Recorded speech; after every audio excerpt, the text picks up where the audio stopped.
ada Tio, Alfi, ada Fitra, ada Mamoy, ada Nur Sohid, terus siapa nih? Oh, ada Pak Bro, ada Mas Ketut, siapa ya? Anissa ya? Apa nih? Ahmad Badrianto, terus Anissa, Siti Sophia, Nuke, Arum, Aulia, Adam, Adit, Hadir, Pak. ya Dwi, Ratna. Halo guys, senang bertemu kembali. Saya langsung ya ke share screen-nya. Coba share screen. Bisa dilihat? Bisa, Pak.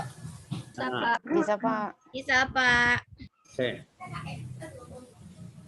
Jadi kita flashback dikit.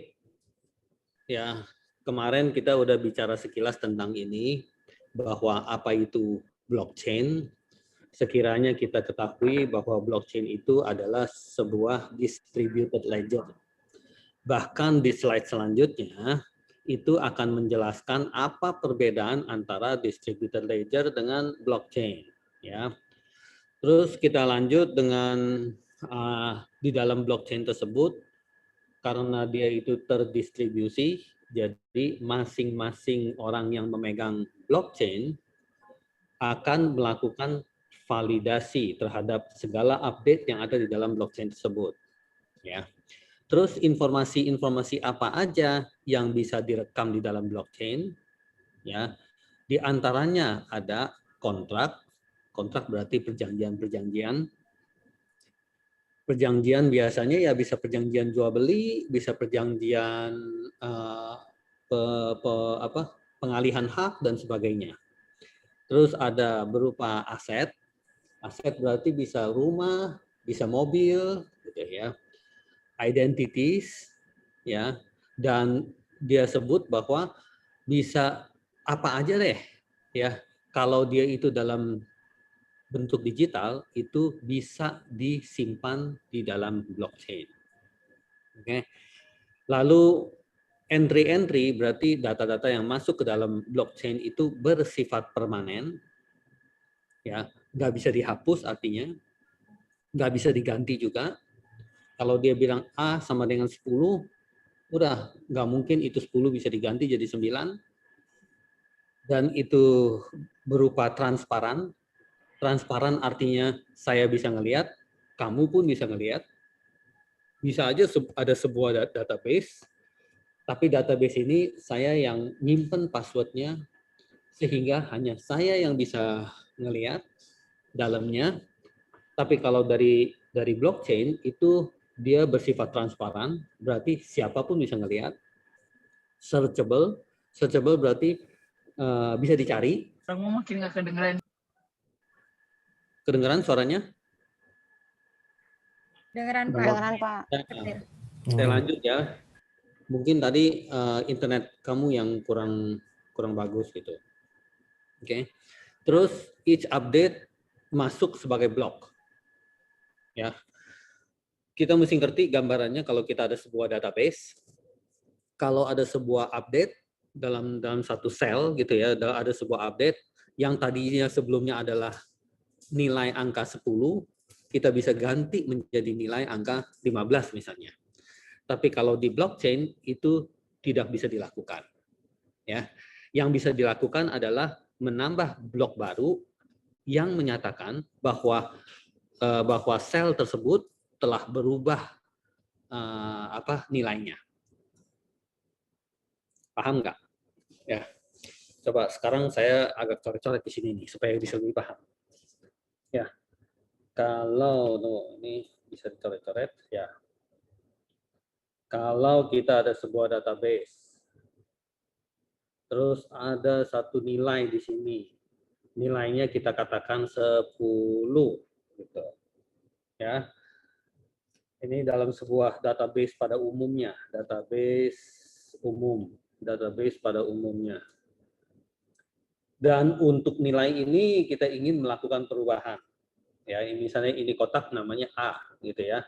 Kita ingin melakukan perubahan, kita bisa eraser, ambil eraser, kita hapus-hapus, hapus-hapus, ya, hapus-hapus, gitu ya, hapus-hapus. Lalu kita tulis lagi menjadi 15. Ya, berarti yang tadinya 10 sudah tidak lagi 10 dan sekarang sudah menjadi 15. Oke. Nah, ini cara bekerja database pada umumnya. Kalau dia bekerja pada blockchain, ya, di dalam sebuah blok ada yang menyatakan bahwa A sama dengan 10. Oke. Bila kita ingin merubah A itu dari 10 menjadi 15, kita tidak mungkin bisa ke dalam blok ini dan merubahnya. Ya, blok ini sudah jalan misalnya lama, jauh gitu, ya, titik dan sampai di sini. Dan kalau kita ingin merubah A itu dari 10 menjadi 15, berarti kita akan menambah blok baru yang menyatakan A sama dengan 15 di sini. Oke. Inilah perbedaannya dari database yang biasa pada umumnya dengan yang blockchain. Oke. Kenapa itu bermanfaat dan sebagainya, makin kesananya kita pelajari, makin kita bisa pahami. Ya. Oke. Terus yang terakhir dia katakan bahwa dia memiliki sebuah protokol, ya, untuk melakukan itu semua. Protokol, ya, berarti kayak seperti aturan-aturannya untuk melakukan ini semua, sehingga ini semua bisa dilakukan. Nah, kira-kira begitu ya. Saya lanjut.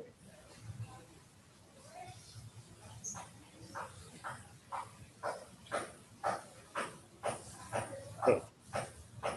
Ini kita sedikit cerita ya tentang perbedaan antara distributed ledger, dengan blockchain.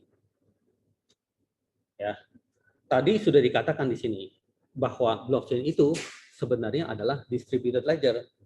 Ya, tapi kalau kebalikannya, apakah distributed ledger adalah blockchain? Ya, jawabannya adalah tidak. Ya, berarti blockchain itu salah satu dari distributed ledger. Ya, jadi kalau kita gambar ya seperti ini, kita gambar ini namanya DL ya, DL, distributed ledger teknologi, DLT ya. Dan di dalamnya terdapat blockchain. Paham ya guys? Begitu ya. Lalu perbedaan-perbedaannya apa antara distributed ledger dengan blockchain? Ya, dua-duanya decentralized, sama-sama decentralized. Ya, sama-sama decentralized. Oke. Terus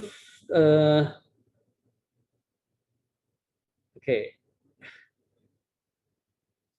Di dalam blockchain, setiap data yang mau dimasukin, data baru yang ingin dimasukin atau data yang ingin melakukan perubahan, dia akan menambah blok baru. Oke. Tidak seperti begitu dengan distributed ledger. Distributed ledger itu kita bisa gambarkan bahwa dia ada sebuah spreadsheet yang gede banget, ya, yang di sini terdiri dari banyak data-data. Oke.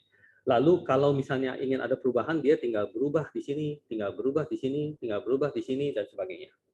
Tapi kalau dalam bentuk blockchain, ya, dia itu terus-menerus akan membuat blok baru. Blok yang sudah ada tidak bisa dirubah-rubah. Oke.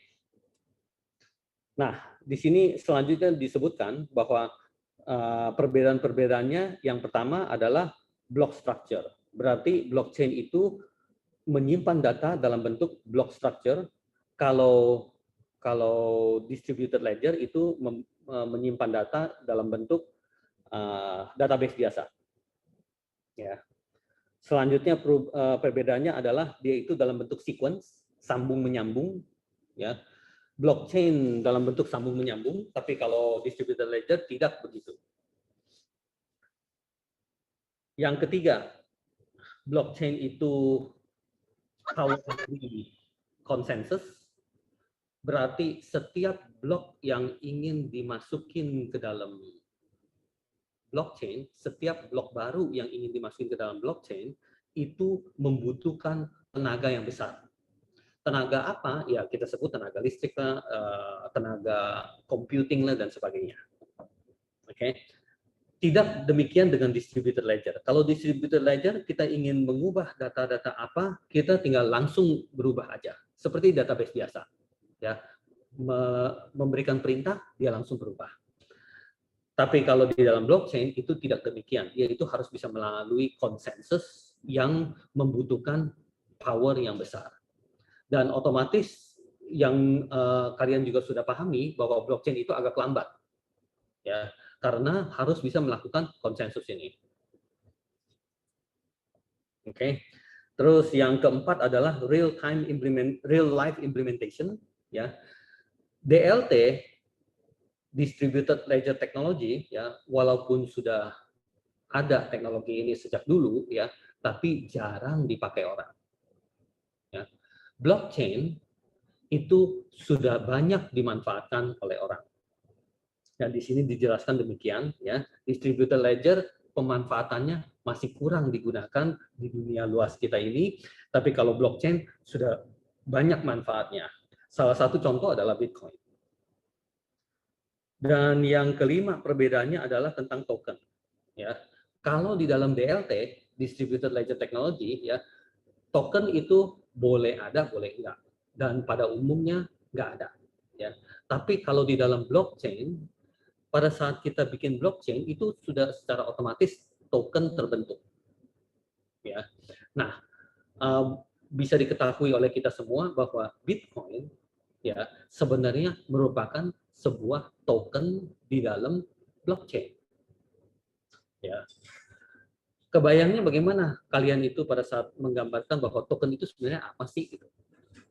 Bitcoin kita kurang bisa pahami nih.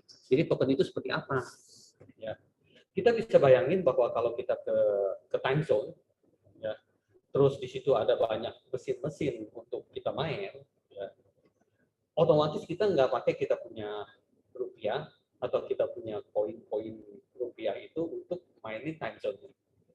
Kita akan pergi ke sebuah counter untuk beli tokennya dulu. Ya. Nah, di situ akan dijual token sesuai dengan yang dia jual itu. Misalnya, satu token Rp5.000 ya. Saya masih ingat bahwa dulu itu Rp1.000 aja bisa beli 10 token. Tapi sekarang, ya, kalau kita ke time zone, Rp5.000 hanya bisa beli satu token. Oke. Jadi, kita keluarin Rp100.000 dan kita beli 20 token. Dari situ, token itu kita pakai untuk masukin koinnya ke dalam mesin-mesin di dalam time zone dan kita jalanin. Nah, kurang lebih token itu seperti itu, ya. Namun yang ada di dalam blockchain, tokennya berupa digital token, ya, yang kita biasanya masuk ke dalam blockchain tersebut dan kita melakukan aktivitas di situ. Kalau kita sebagai miner berarti yang membuat blok-blok tersebut, ya, dan kita berhasil membuat blok untuk komunitas blockchain itu, kita itu dibayar dengan token-token mereka. Hal seperti Bitcoin itu sama juga seperti itu, ya.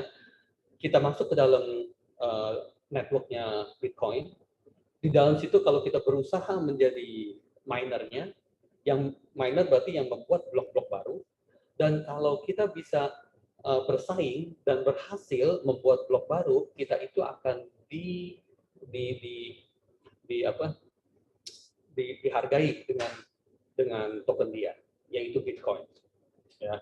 Tapi berhubung Bitcoin itu saat itu sangat mahal, ya, walaupun kita dapat satu Bitcoin itu udah harganya udah puluhan juta, gitu, ratusan juta, 800 juta. Oke, guys, nah itulah tentang token yang ada di dalam blockchain. Jadi kalau orang tanya apa perbedaannya antara distributed ledger dengan blockchain, kita sekarang sudah ngerti.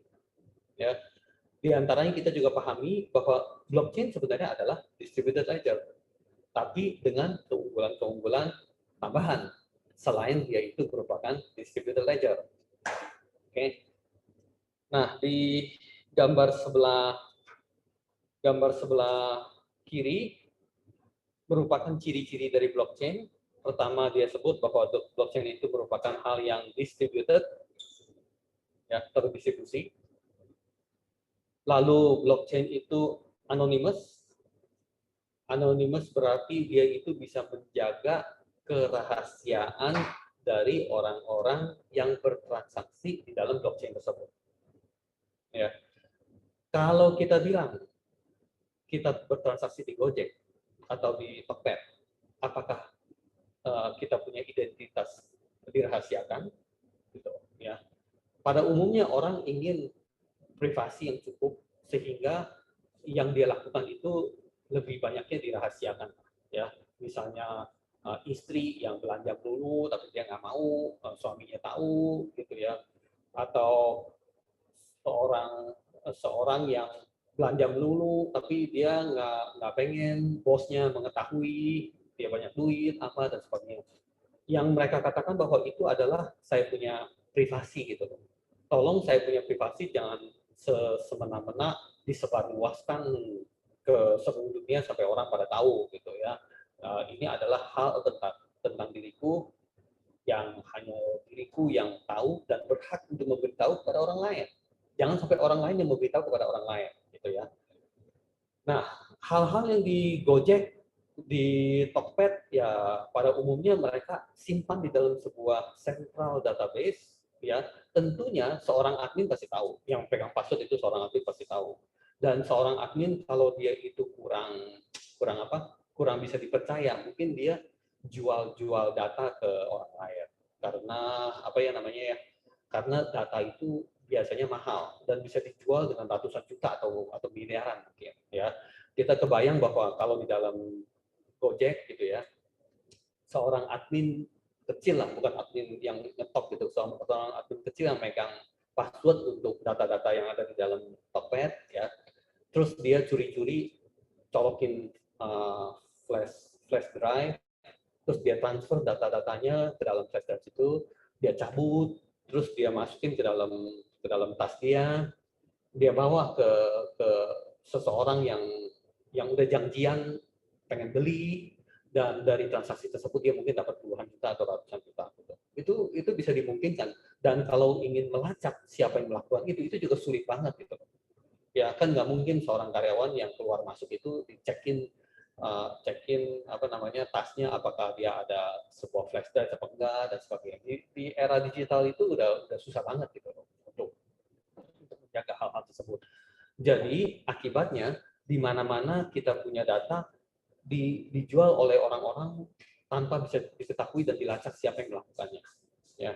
Nah, kalau di dalam blockchain, segala transaksi yang ada di dalam blockchain itu merupakan transaksi-transaksi yang anonimus. Anonimus artinya siapa yang melakukan transaksi itu tidak bisa diketahui. Ya. Tapi ingat tapinya ya. Tapi barang yang ditransaksikan itu bisa diketahui. Misalnya sebuah mobil Lexus yang nomor platnya 1270 itu terjual dari bla bla bla ke bla bla bla gitu ya. Bla bla blanya itu merupakan hal yang dilindungi oleh kripto ya. Jadi yang kita bisa ngelihat itu hanya A769 G 9F gitu-gitu yang kita nggak bisa ngerti itu sebenarnya apaan ya. Itu sebenarnya data-data yang sudah dilindungi oleh kriptografi ya, sehingga di dalam blockchain tersebut transaksi dari A-nya siapa itu anonimus, dan dijual ke B-nya siapa anonimus juga. Tapi barangnya nggak anonimus. Artinya barangnya kita ketahuan bahwa Lexus lagi dijual, Lexus yang nomor 1270 ini lagi dijual dari A ke B, A-nya siapa nggak tahu, B-nya siapa nggak tahu. Ya, jadi kalau Tokped mau maju dan dia ingin menjaga kepercayaan kepada masyarakat, dia bisa pada suatu hari umumin bahwa sekarang Tokped.U adalah dalam bentuk blockchain. Sehingga privasi data bisa dijaga dengan sesungguhnya dan sebaik-baiknya. Kami berani menjamin bahwa data-data kamu nggak akan kami jual, karena itu sudah dalam bentuk blockchain. Hal-hal kayak gitulah. Ya. Blockchain memiliki keunggulan agar seluruh transaksi yang ada di situ anonymous. Ya. Tapi sekarang ini, baik itu Tokped atau Gojek, ya, transaksi yang ada itu tidak anonymous. Oke. Lalu blockchain juga dia itu timestamp. Ya, timestamp. Terus di sini masih ada ngomongan unanimous, ya itu tadi anonymous, sekarang unanimous artinya all network participant agree to the validity of each of the records. Ya. Unanimous berarti karena dia itu terdistribusi, ya sehingga blockchain ini misalnya dipegang oleh 100 orang, dan 100 orang itu semuanya setuju tentang blok baru yang akan dimasukin. Ya.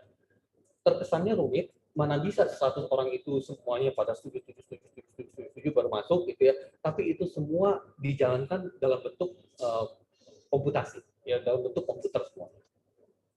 Oke. Lalu dia itu bersifat immutable. Ya, immutable berarti data-data yang sudah masuk nggak bisa dibalikin, balik aci gitu ya. Tadi yang saya masuk itu nggak jadi, gitu. Itu nggak bisa. Ya. Database pada umumnya bisa membuat kamu itu balik aci, nggak jadi, gitu. Ya. Dirubah, di-delete dan sebagainya, itu bisa. Tapi kalau di blockchain, dia sebut bahwa blockchain itu bersifat immutable dan dia itu nggak bisa dirubah lagi. Dia itu bersifat secure, ya. Secure berarti data yang ada itu dilakukan enkripsi, ya, sehingga tidak bisa disadap orang. Dan dia itu juga programmable. Okay? Programmable berarti hal-hal yang dilakukan transaksi di dalam situ itu bisa dilakukan secara otomatis. Ya, artinya dari A kalau mau jual Lexus ke B, ya itu melalui blockchain bisa dilakukan secara otomatis. Ya, misalnya kamu di situ bilang bahwa saya menjual Lexus saya sebesar segini, berapa rupiah atau pakai token, ya, dan dia taruh di dalam blockchain, ya, di mana ada orang yang bayar itu duit, ya, sedangkan secara program dinyatakan bahwa bila saya terima uang ini, ya, Lexus saya akan berpindah tangan kepada orang yang mengirim uang tersebut. Ya, otomatis ceger, kamu punya Lexus, pleng udah di tangan orang lain dan kamu terima uangnya. Ya, tanpa orang-orang ketiga. Ya, orang ketiga seperti biasanya apa ya?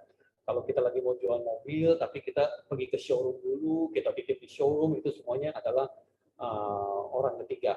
Atau pada saat kita lagi mau jual mobil, ya kita ketemu dengan orangnya, ya terus kita nego, tawar-menawar dan sebagainya, akhirnya kita sepakat dengan satu harga, terus dari orang itu kirim uang ke bank yang rekening kamu, terus di handphone kamu ngecek nih apakah uangnya sudah diterima di dalam bank kamu atau belum. Nah, kalau sudah, terus kamu serahkan BPKB-nya, ya, dan surat jual belinya kepada dia, dan otomatis transaksi selesai. Okay? Dan dalam hal tersebut, yang menjadi orang-orang ketiga, pihak ketiganya adalah bank dan sebagainya. Oke, kalau dia itu dalam bentuk blockchain, ya, berarti kamu punya BPKB juga terekam di dalam blockchain, ya. Dan transaksi-transaksi itu bisa dijalankan secara programmable, yang lebih umumnya disebut smart contract.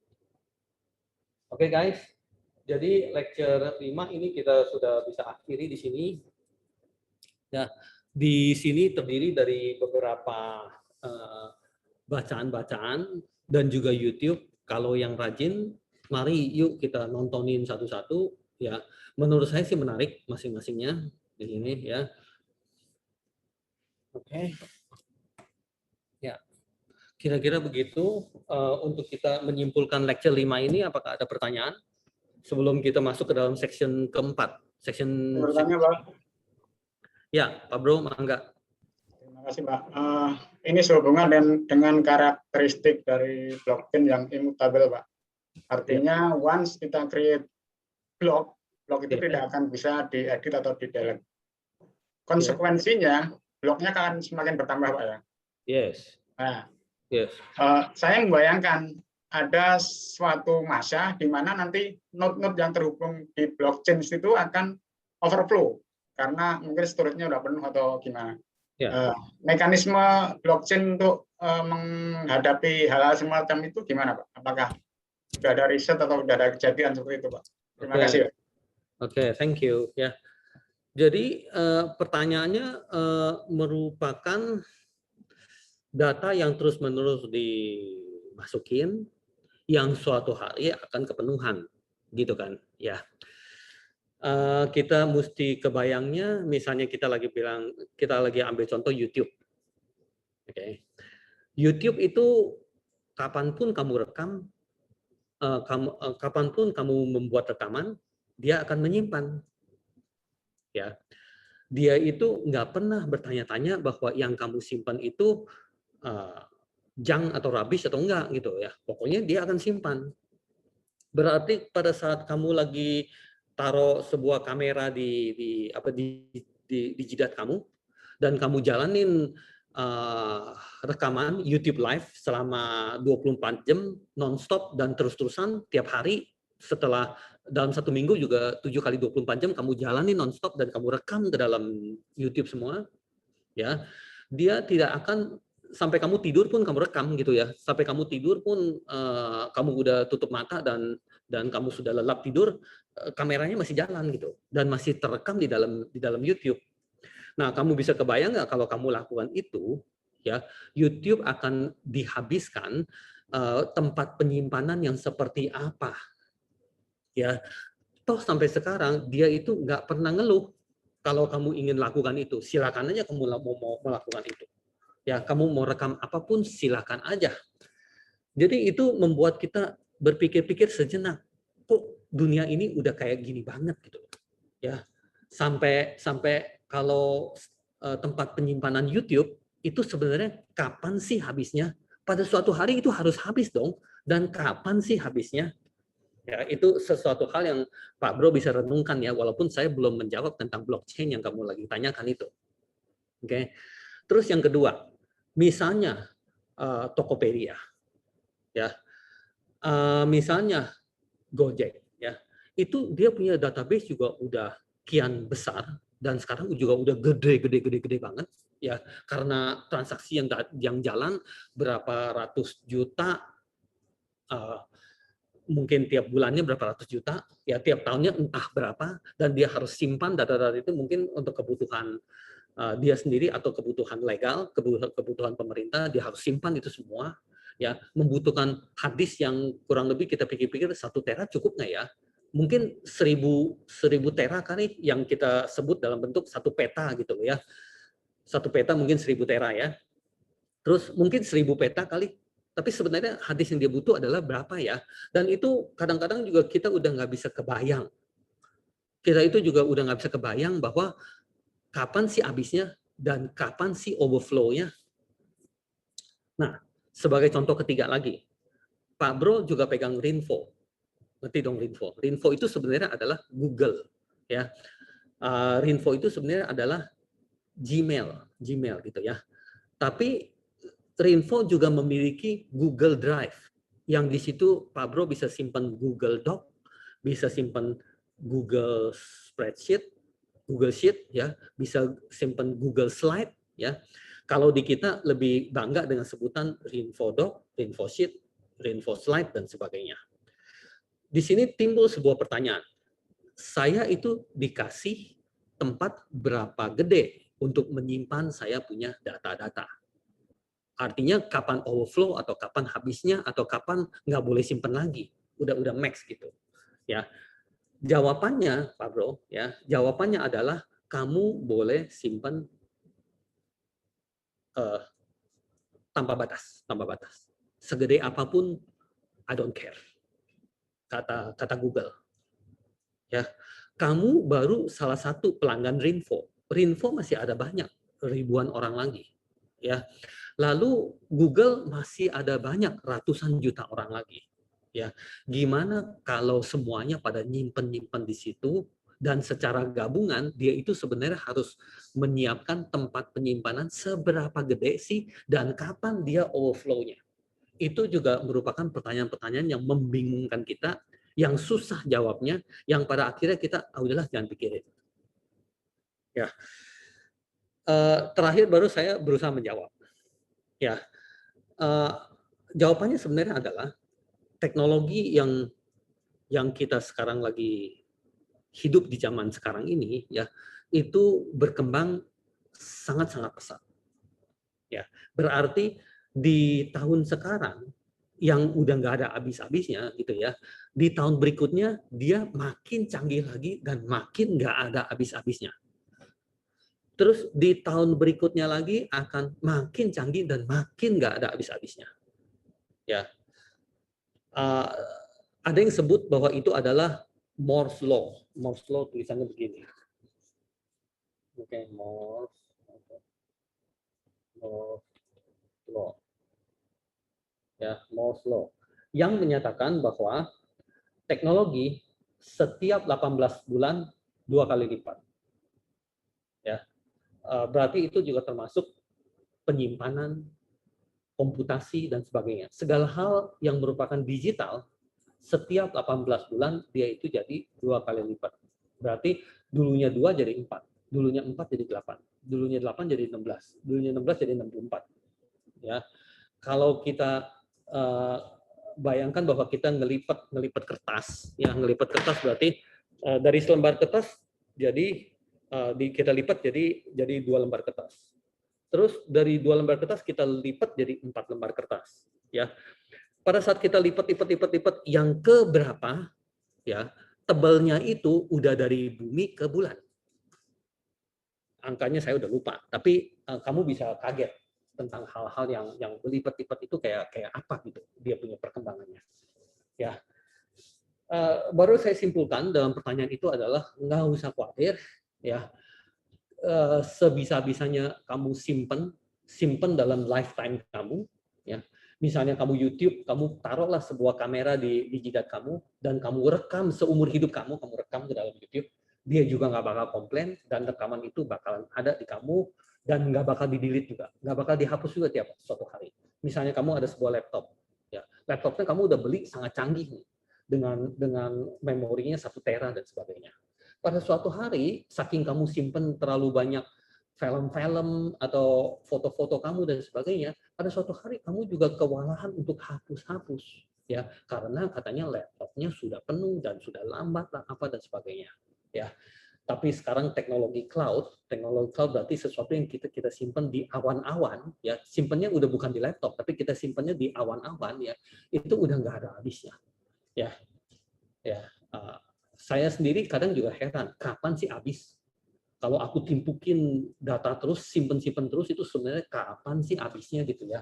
Tapi jawabannya itu udah nggak ada habisnya. Oke, paham ya Pak Bro ya? Ya. Blockchain yang sekarang kita lagi jalan, contohnya misalnya ada Bitcoin, itu sudah jalan dari sejak tahun 2003 ya, 2003, 2004, 2005 itu ya. Dia udah jalan sampai sekarang ya tetap datanya berapa giga gitu dan masih nggak ada orang khawatirin bahwa itu kapan habisnya juga. Bitcoin ya, yang Bitcoin berapa hebat kan Pak Bro tahu ya. Itu juga nggak ada yang mengkhawatirkan bahwa itu akan habis gitu loh ya. Lalu blockchain apa yang tertua gitu ya? Bitcoin merupakan blockchain yang paling sukses. Tapi blockchain apa yang paling tertua? Kalau nggak salah itu ada di New York Times gitu, seperti kayak koran Kompas begitu yang ada di Amerika. Dia itu pernah menjalankan blockchain dari dulu sampai sekarang, ya, yang tertua lah, blockchain tertua. Itu juga belum ada habis-habisnya dan nggak ada yang mikirin bahwa itu akan habis. Ya, coba ya saya kalau ketik di sini Saya bilang oldest blockchain. Keluarnya apa sih? Tuh, langsung dia. Oldest blockchain New York Times. Ya, oldest blockchain in the world kayak gini ya. Jadi blockchain yang paling tua nih ya, yang mana nih ya? Tuh, dia bilang the longest running blockchain has existed on New York Times pages.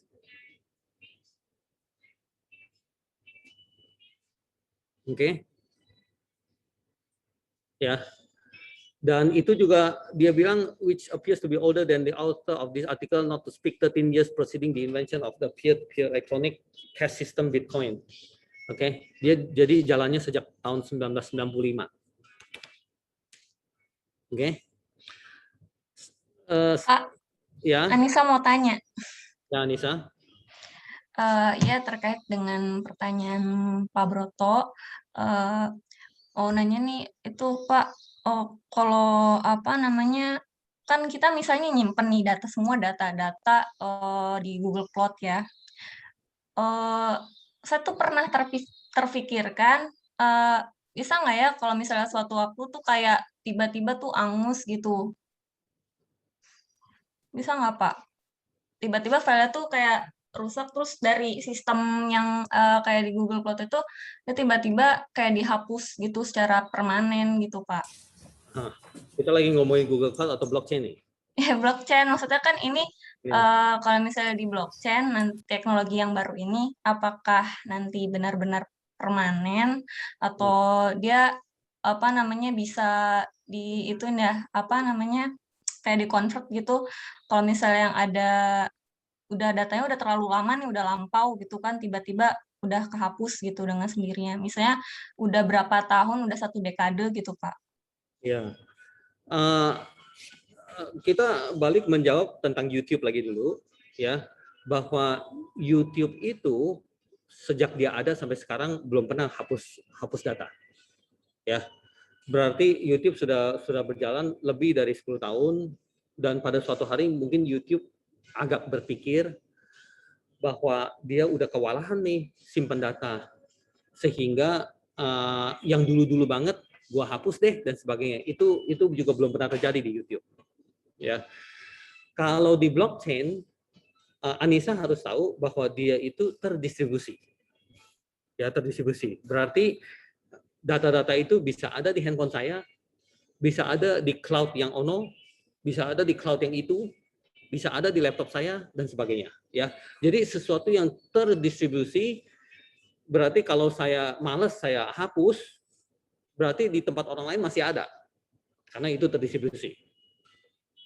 Ya, hapus atau tidak kan merupakan tindakan dari yang punyanya. Kalau saya berasa harus hapus, ya udah saya hapus gitu loh. Ya. Nah, namun kalau blockchain itu dan blockchain yang terdistribusi, ya, blockchain yang sudah kuat, ya, kamu hapus di satu tempat masih ada di tempat-tempat lain yang banyak. Ya, yang jalanin blockchain banyak, yang jalanin kripto banyak.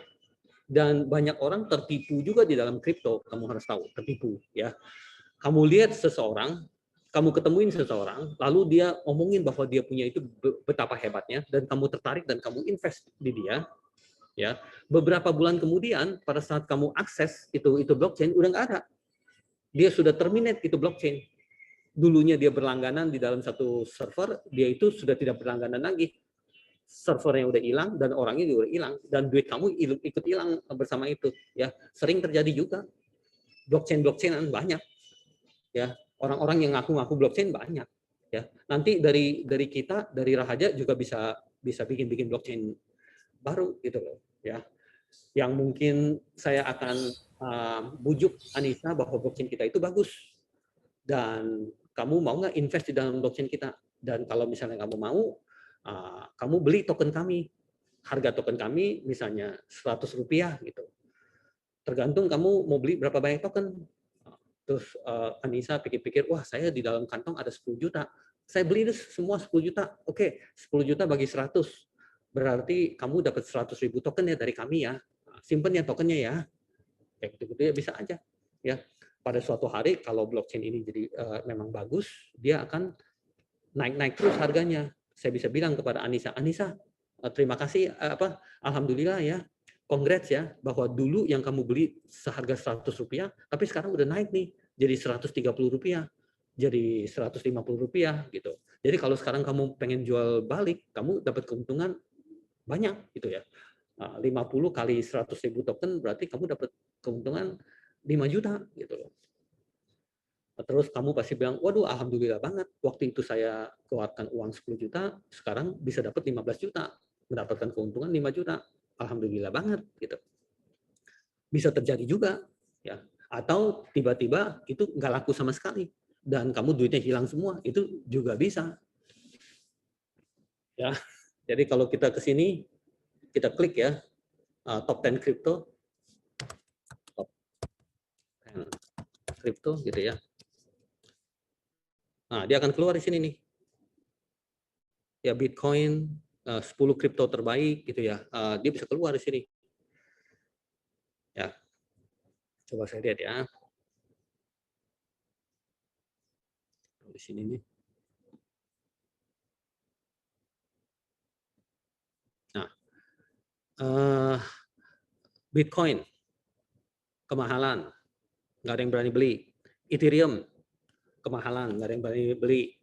Binance Coin juga mahal, masa satu koinnya 7 juta, nggak ada yang berani beli. Ini XRP saya tahu banyak teman saya yang mainin. Ya, baru beberapa bulan yang lalu dia itu harganya Rp3.000. Rupiah loh ya, Rp3.000. Sekarang mereka lagi ketawa-ketawa karena naik dari Rp3.000 menjadi Rp15.000. Naik 5 kali lipat gitu ya. Berarti kayak yang tadi contohnya Anissa kirim uang beli XRP 10 juta, dia kali 5 berarti jadi 50 juta sekarang. Tentunya Anissa bakalan ketawa-ketawa, kesenangan gitu loh. Ya. Emang kesenangan aja, tapi yang nanti bangkrut lah, ngilang lah dan sebagainya juga ada ya. Tapi kalau kamu beli yang top 10 ini mungkin nggak akan terjadi gitu loh, atau kecil kemungkinan terjadi. Ya, kripto lagi gila-gila banget sih ini. Ya, teman saya banyak mainin XRP ini. Tapi saya sendiri enggak. Ya, saya sendiri enggak. Ya, jadi saya bukan lagi membujuk kalian untuk pergi main kripto ya, karena saya sendiri nggak ada loh. Saya sendiri nggak main kripto.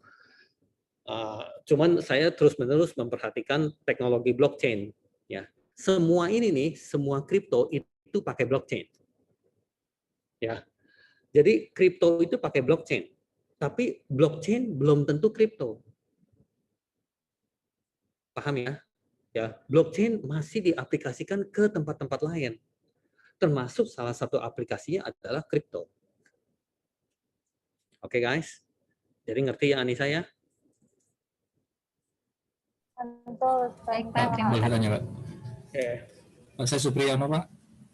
Supriyono ya. Oke, ini pertanyaan terakhir ya. Oh iya Pak.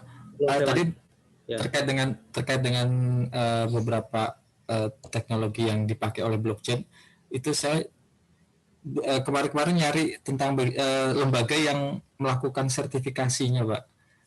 Kok saya dapatnya malah justru cuma hanya sertifikat untuk orang yang menjalankan blockchain, tapi yang mengaudit sebuah sistem itu benar sebagai blockchain itu kok belum ketemu ya Pak? Oke. Nah, itu coba saya jawab juga ya.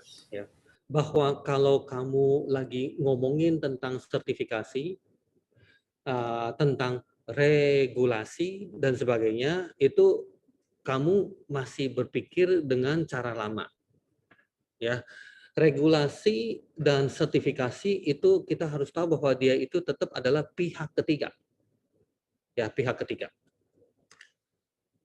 Pada saat kamu lagi mau menjalankan atau mainin kripto, kamu buru-buru cari yang kripto yang tersertifikasi gitu atau terregulasi.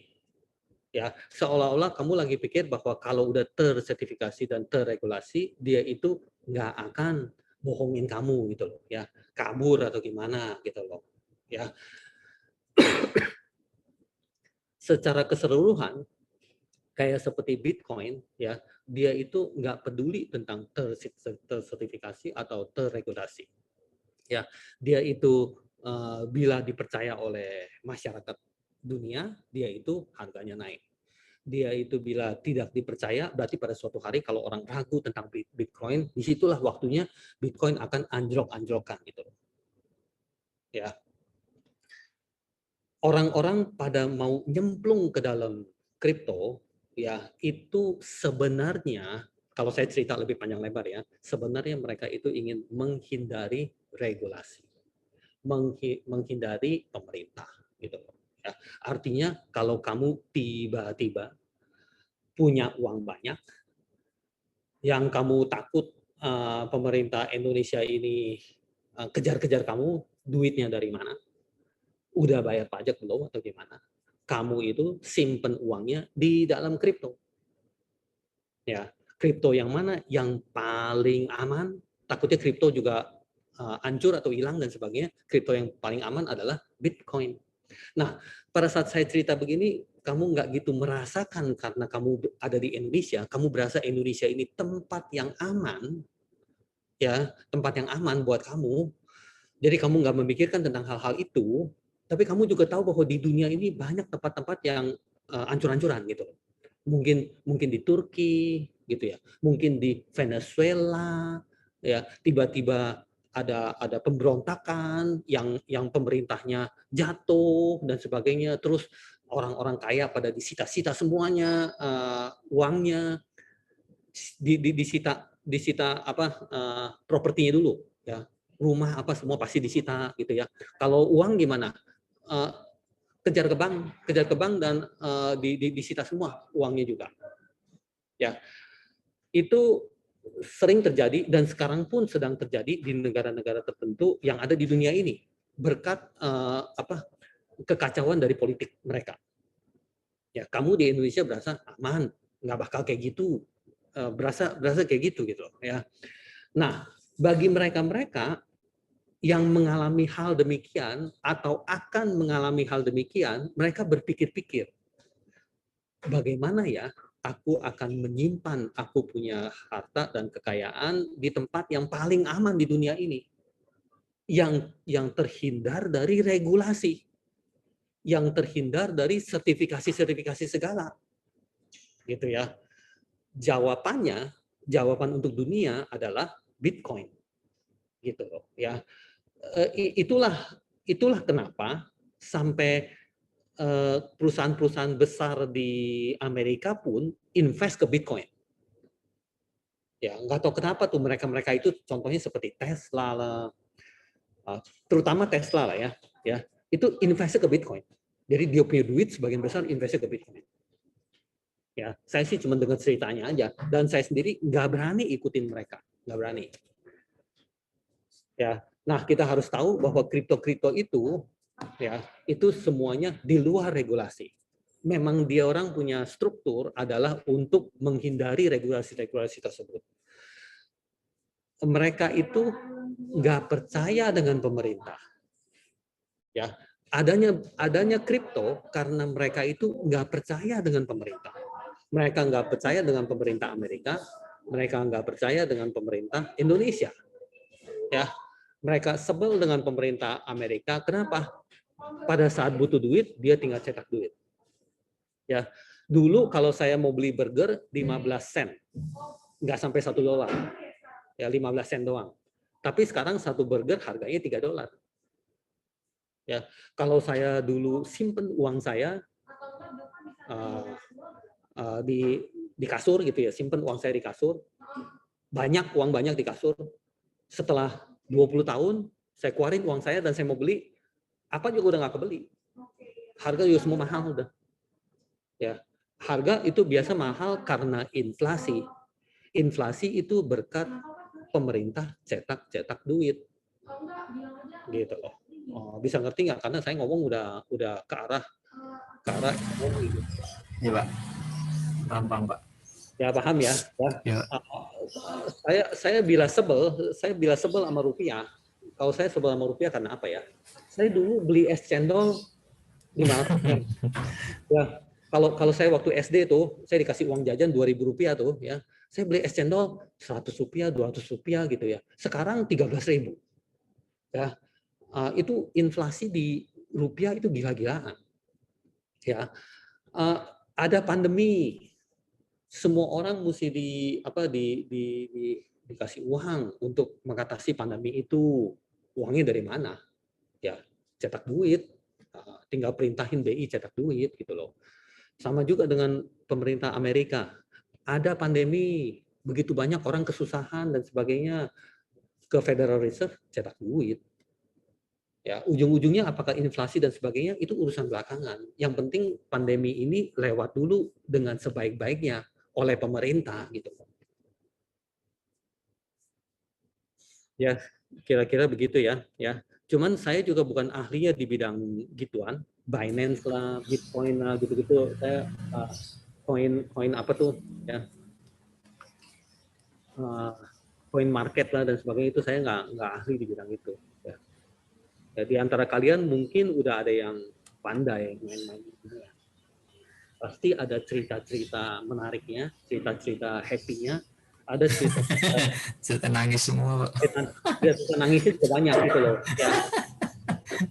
Biasanya cerita nangis orang diam-diam aja gitu ya, malu gitu ya. Kalau cerita itu digembar-gemborin gitu loh. Saya tuh invest 100 juta dalam 3 bulan itu mendapatkan 5 kali lipat jadi 500 juta gitu. Terus keluar di koran, keluar di Instagram apa dan sebagainya gitu. Ya dia nggak bohong ya, tapi mungkin dia ada cerita nangisnya yang dia nggak ngomongin. Oke guys, ya. Mari saya lanjutin lagi kuliah kita. Oh ya, jangan lupa, ini saya nggak bisa, saya nanti ingin kasih kesempatan untuk Mas Ketut, karena Mas Ketut akan ada presentasi perihal blockchain yang dijalankan di dalam kampus Raharja. Mas Ketut udah siap kan ya?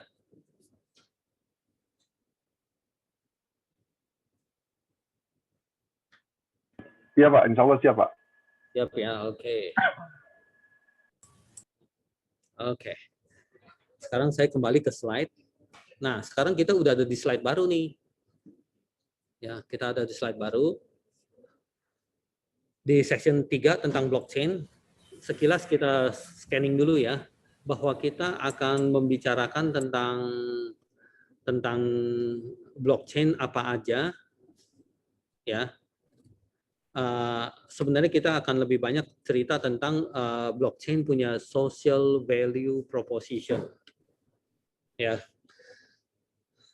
social value proposition itu artinya kita lagi ingin mempertanyakan bahwa blockchain itu akan memberikan manfaat apa aja kepada kita, kepada masyarakat gitu, ya. Sosial berarti kita ini nih, masyarakat nih, sosial nih, ya. Value, nilai-nilai yang akan blockchain berikan kepada masyarakat, ya, dalam bentuk proposition. Proposition sebenarnya kayak seperti pengajuan, ya. Banyak hal-hal masih kayak seperti diiming-iming, belum terbukti gitu. Makanya dia ngomong dalam bentuk proposition gitu loh. Oke. Dan di situ ada beberapa, kalau nggak salah ada 5 atau 6. Salah satunya adalah tentang self sovereignty dan identity.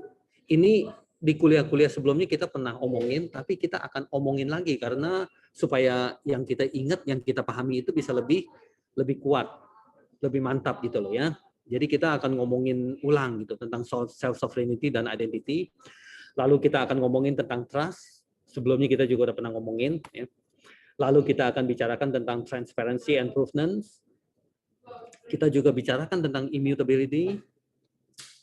Terus disintermediasi berarti tanpa orang ketiga. Ya, udah. Jadi ada 5. Social value proposition dari blockchain itu ada 5. 5 itu apa aja kamu pahami. Ya. Suatu hari kamu bayangin bahwa kamu jadi ahli di bidang blockchain, ya, dan melakukan kegiatan-kegiatan di bidang blockchain, dan kamu harus bisa pahami ini semua. Terus terakhir kita akan bicarakan blockchain untuk government apa aja, untuk pemerintah loh, berarti bukan untuk perusahaan, ya. blockchain bisa berguna untuk pemerintah. Dan ada pemerintah-pemerintah tertentu yang sudah serius banget dengan blockchain. Siapa aja ya? Nah, kalau kalian yang banyak baca tentang blockchain pasti tahu. Ya, di antaranya kita tahu yang paling serius banget itu Estonia, salah satu negara di Eropa namanya Estonia. Terus siapa lagi? Dubai, ya, United Arab Emirates, ya, UAE itu sangat serius untuk government-nya jadiin blockchain, ya. Terus China, terus Taiwan, masuk lagi Australia, Singapura, dan mulai mendekati itu Amerika juga dan sebagainya.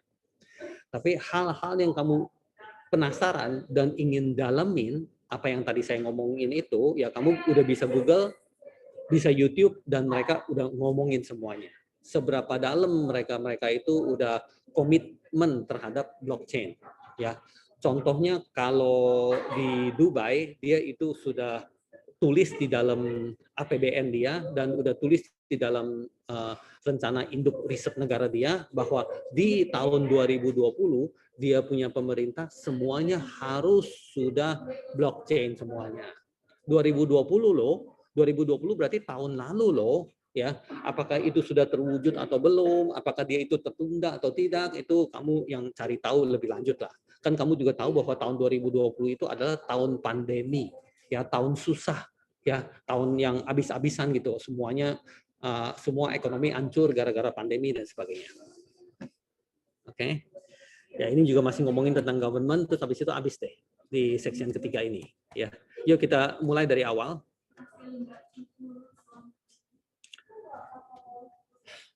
Oke. Nah, kita tahu dong bahwa blockchain itu sebenarnya adalah ledger, ya. Ya, jadi kita tulis di sini, ya, blockchain itu, ya, sebenarnya adalah ledger. Ya, blockchain itu sebenarnya adalah pembukuan. Blockchain itu sebenarnya adalah akuntansi.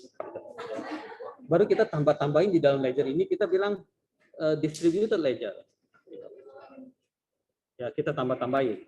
Ya, secara basic blockchain itu adalah ledger. Ya, blockchain itu adalah pembukuan. Nah, seberapa penting pembukuan, kamu bisa pahamin nggak? Atau sebaliknya, kalau tanpa pembukuan seperti apa?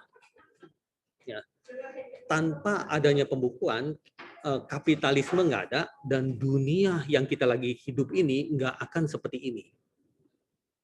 Ya, kita punya kekayaan, kan kapitalisme kan, ya, kita punya kekayaan itu ada di dalam pembukuan. Ya, seolah-olah kita memiliki sebuah rumah, ya, tapi apakah kamu memiliki sebuah rumah atau tidak memiliki rumah itu tercatat di dalam sebuah pembukuan.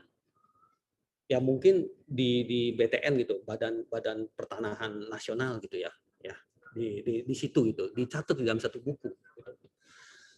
Artinya juga kalau buku itu dirubah, ya, di dalam buku itu dirubah loh, tanahnya masih tanah itu loh. Kamu mungkin masih lagi pegang sertifikat loh, ya. Buku itu dirubah bahwa tanah ini sekarang milik si Anu yang orang lain, ya. Berarti rumah kamu itu sudah dimiliki oleh orang lain, bukan dimiliki oleh kamu lagi. Itu adalah ledger, pembukuan.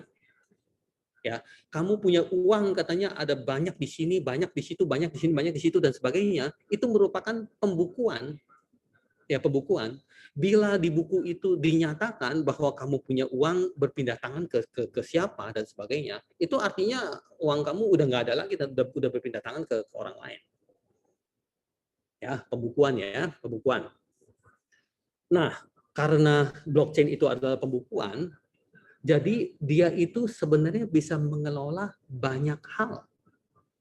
Lalu apa aja yang dia bisa kelola dalam blockchain itu? Nah, di sini dibilang ini, ya, dia bisa mengelola cash, ya tentunya bisa.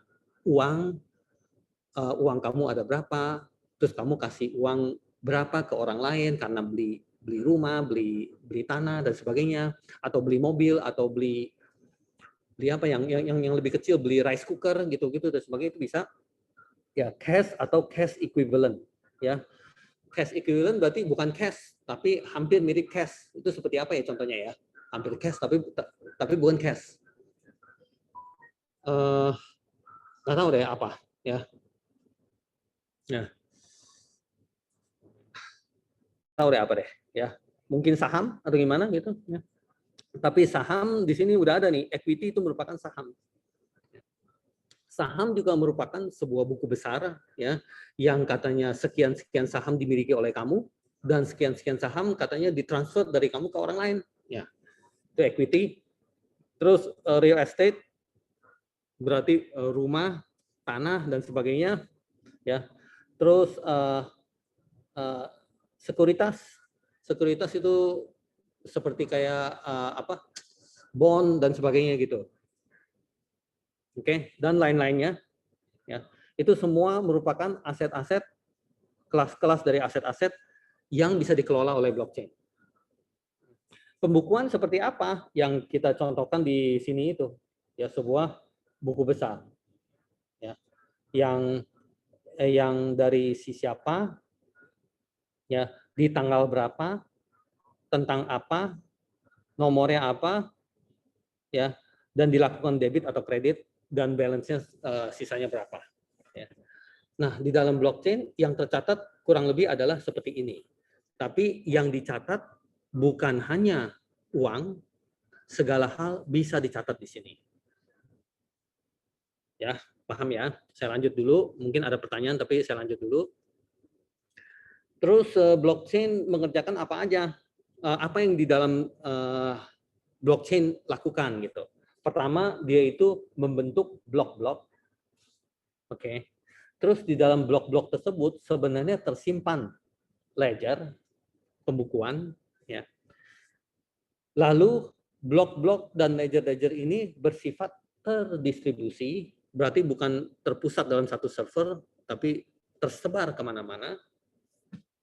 Dan dia bisa melakukan transaction, berarti bisa melakukan jual beli atau pindah hak ya, dari hak saya berikan kepada kamu, itu berarti dilakukan transaksi ya. Ya, saya jual, saya punya mobil dengan harga segini, saya dapat uangnya, kamu dapat mobilnya, itu berarti melakukan transaksi gitu ya. Terus melakukan konfirmasi ya, konfirmasi itu lebih ke arah apa ya, lagi ngecek gitu ya. Lexus ini sebenarnya milik siapa sih? Nah, itu adalah konfirmasi yang dilakukan ya. Terus harus melakukan proof of work. Jadi karena data disimpan di mana-mana secara terdistribusi, setiap kali mau merekam data-data baru, berarti dalam bentuk blok baru masuk, itu harus melakukan proof of work. Ya. Dan yang terakhir adalah block reward. Yang melakukan proof of work siapa? Nah, biasanya bukan orang lain, tapi member-member di situ.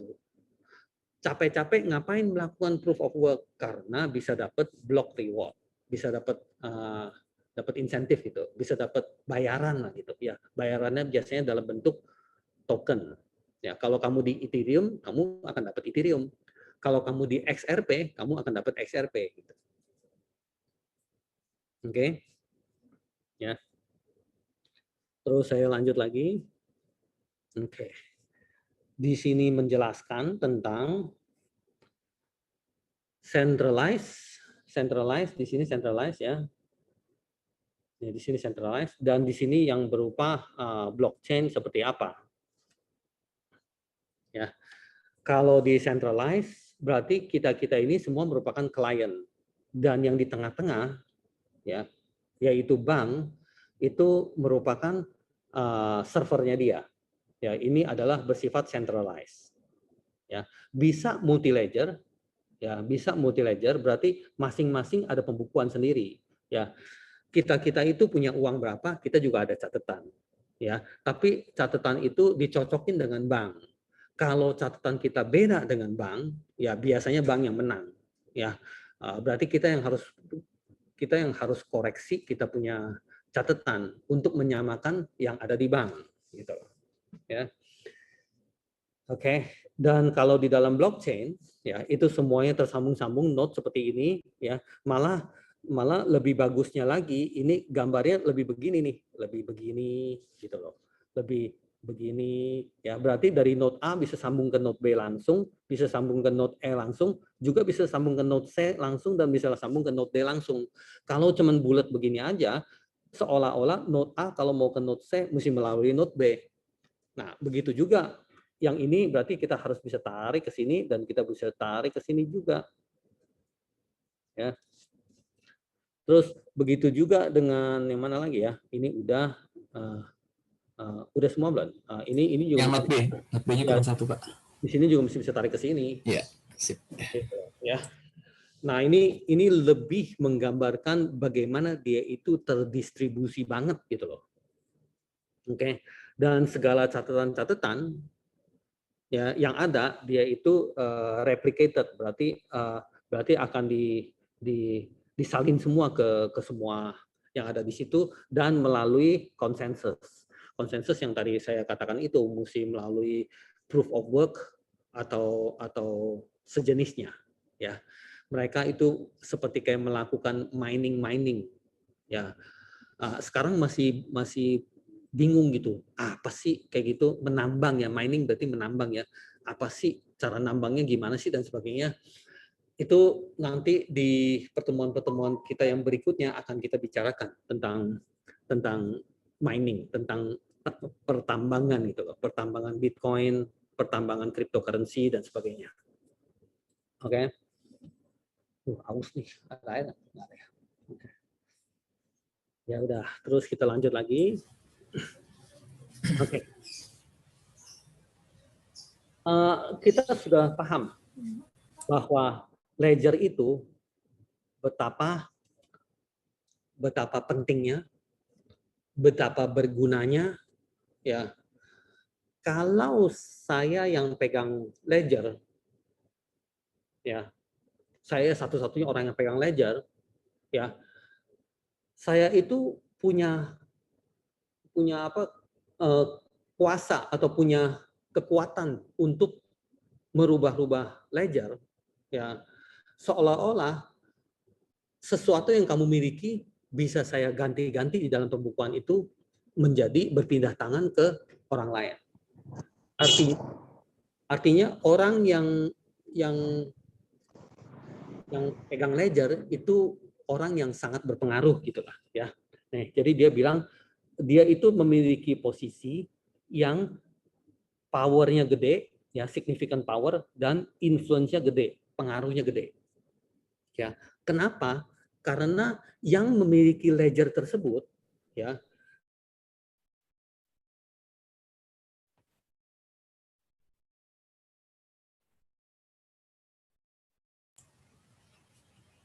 Suaranya hilang. Pak, Cil, lo ngelik. Gue lagi mikir ini Bapak kemana nih? Jadi Lagi minum kali itu. Jadi yang memiliki ledger tersebut hilang. Oh, Cili mau ngelanjutin silakan. Itu tadi Bapak terakhir ngomong itu. Lagi fokus dengerin lagi. Peres lah. Ya. Jalan. Keputus internetnya. Ya, putus. Ya, jangan diputusin atuh. Mana Gue tugas bilangin belum apa ya ngirim lu, Cil. ya tugas, woy. Tugas-tugas dikerjakan ya, Bapak. Aduh, sapitnya udah lewat. Pak Supriyono kalau pusing tanya Vio aja, Pak. Nggak apa-apa. Vio kan gudang dari segala gudang kunci jawaban, Pak. udah kedengeran suara saya? Kedengeran, Pak. Udah, Pak. Dan ya, oke. Saya lanjut lagi. Oke, terus ke sini. Nah, ini. Bentar ya. Lihat lagi, nggak bisa.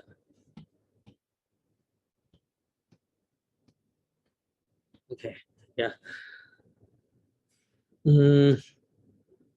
Lalu dia itu bisa modify, dia itu bisa delete. Ya, jadi artinya orang yang pegang pembukuan itu orang yang berpengaruh, sangat powerful. Ya, dia itu bisa destroy, ya, atau dia itu bisa melakukan destroy, atau dia itu bisa membiarkan itu terdestroy. Ya, ini yang terjadi di hal-hal yang merupakan tersentralisasi.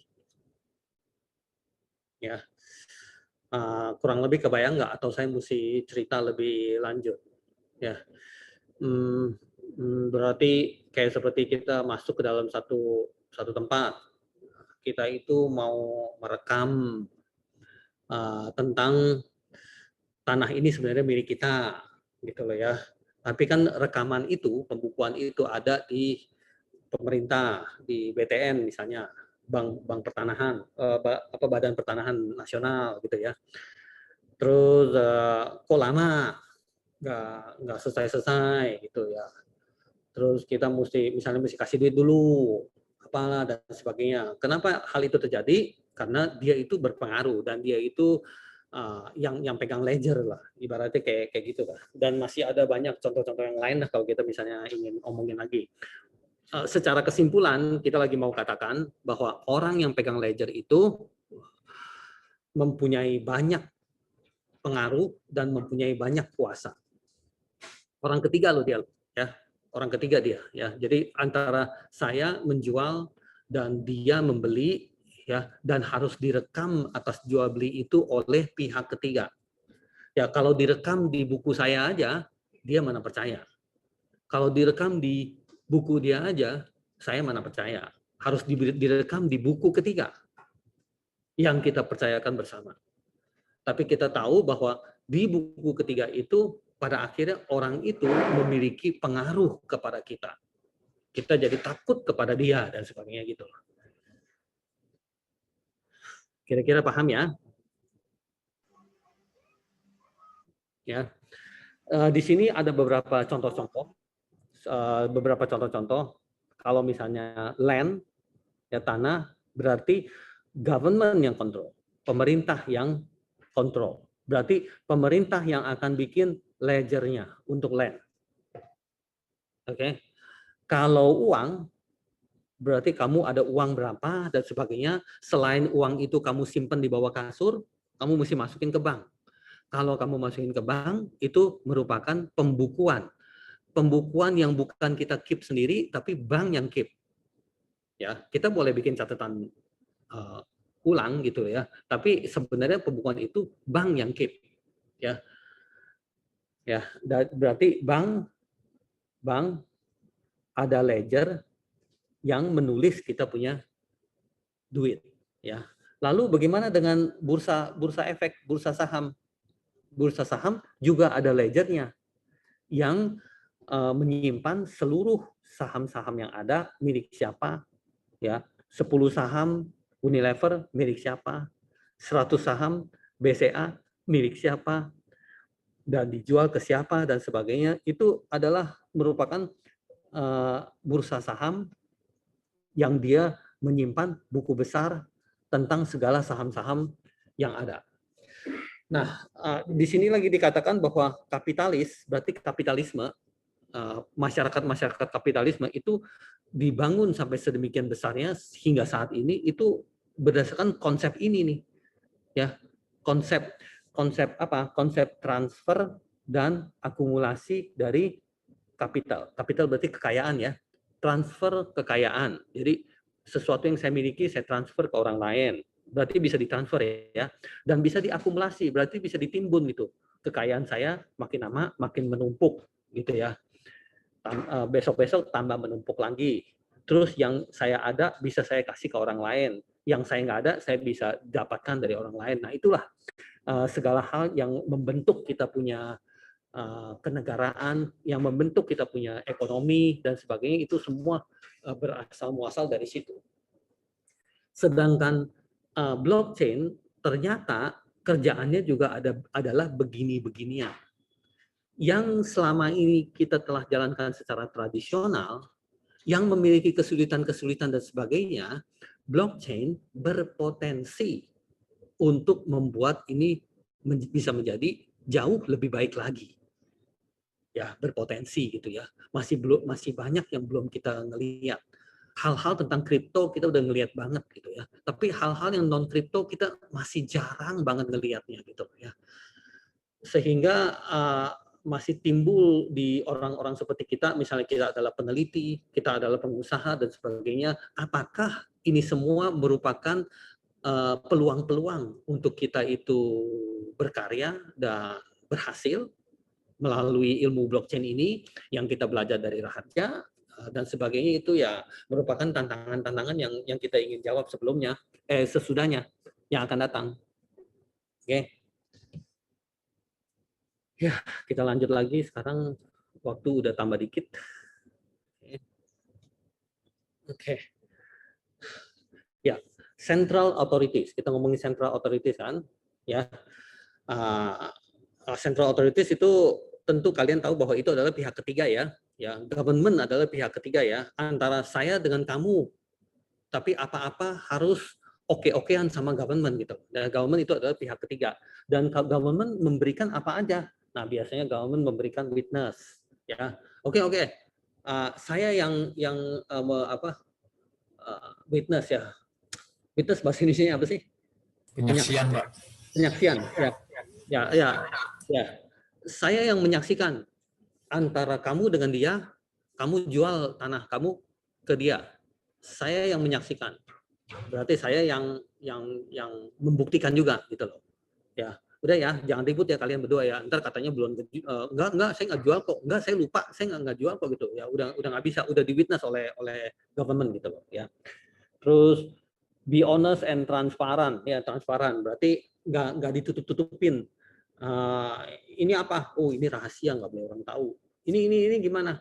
Ini rahasia, nggak boleh orang tahu gitu. Nggak kayak gitu. Udah transparan aja. Semua orang boleh lihat gitu ya. Apa sih yang harus ditutup-tutupin gitu ya. Terus secure berarti ya jangan sampai bisa kena hack gitu. Jangan sampai nanti katanya sebenarnya jual satu jadi jual dua karena dirubah dan sebagainya ya. Oke, lanjut dengan not abuse. Jangan sampai disalahgunakan. Ya, disalahgunakan, unfair ya, misalnya kamu saya layani, dia males gua nggak mau layanin. Nah, itu berarti unfair, monopoli. Terus dia mesti minta-minta banget. Kalau bisa kasih duit, baru gua males-malesan untuk layanin gitu. Terus kalau kamu, oh ya saya pengen layanin banget. Kalau dia, males gue nggak pengen layanin. Nah itu hal-hal yang unfair ya, hal-hal yang unfair gitu ya. Terus bisa kasih orang untuk melakukan transaksi ya. Kalau kamu cuma bisa simpan aja dan nggak bisa transaksi, otomatis itu nggak ada gunanya ya. Banyak hal yang katanya bisa naik harga, bisa apa dan sebagainya karena bisa disimpan dan bisa ditransaksiin ya. Kalau kita cuma bisa transaksi aja tapi nggak bisa simpan, itu juga nggak ada gunanya. Nah, hal itu coba kalian renungkan dulu sejenak, bener nggak sih gitu? Oke, kira-kira begitu.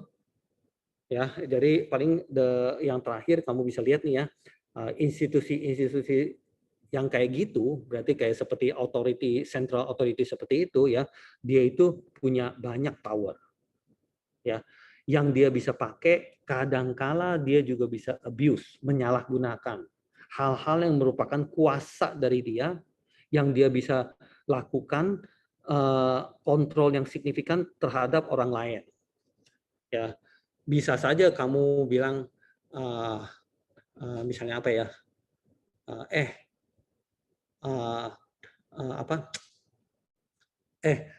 bisnis deal dia, tolong kamu oke. Baru aku ingin lakukan ini untuk kamu, hal-hal kayak gitu ya. Ya bukan karena dia harus kasih duit ke saya, bukan ya, tapi dia itu harus lakukan apa yang saya inginkan sebelum saya layani kamu dan sebagainya. Itu sering dijalankan lah ya, sering dijalankan. Kalau saya nonton film-film yang seru, film-film Korea juga semuanya kayak gitu ya. Dia itu nggak semata-mata harus dapetin apa dari orang itu, tapi orang itu harus lakukan apa ke orang lain yang saya mau. Ya, seperti kayak film Vincenzo. Oke, kira-kira begitu.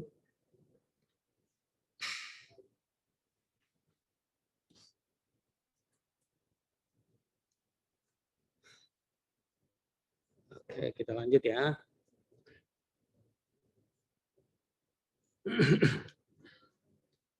Ya, ini kurang lebih yang seperti kita pernah ngomongin tadi ya, bahwa blockchain itu merupakan public ledger ya, pembukuan, tapi pembukuan secara publik. Publik artinya semua orang bisa dapatkan dan semua orang bisa lihat ya. Dan di situ bisa merekam banyak hal-hal yang seperti kayak rumah ya, mobil, uang itu sendiri, tanah dan lain-lain, misalnya kayak paten, copyright ya, atau branding merek dan sebagainya. Merek saya dipakai oleh kamu dan sebagainya, itu semua bisa disimpan di dalam blockchain. Oke. Lalu di dalam blockchain itu menjanjikan apa aja? Security, immutability, ya, programmability dan sebagainya gitu. Oke. Dan dari sini semua akan selanjutnya diomongin tentang social value proposition. Ya, nilai-nilai atau manfaat-manfaat kepada masyarakat yang ditawarkan oleh blockchain. Itu namanya social value proposition. Oke. Sekarang udah 11.30 ya. Kira-kira sampai di situ dulu ya, karena saya lagi aus nih. nggak ada minuman, lagi aus, udah susah ngomongnya. Saya kasih kesempatan untuk Mas Ketut memberikan presentasi perihal blockchain yang sedang dijalankan di Universitas Raharja ya. Iya, Pak. Terima kasih, Pak. Mungkin yang mau share, biar saya aja dan apa-apa. Nanti yang membuka itu Nuke sama Alfi ya. Iya siap, Bos. Semangat. Bos, Kak Ya, Alfi, uhuh. Kak Nuke, semangat. Kita panggil Mas Ketut suhu ya, guys. Suhu Udara. badan. Suhu udara. Suhu Oke, udara. jadi Bismillahirrahmanirrahim. Assalamualaikum warahmatullahi wabarakatuh.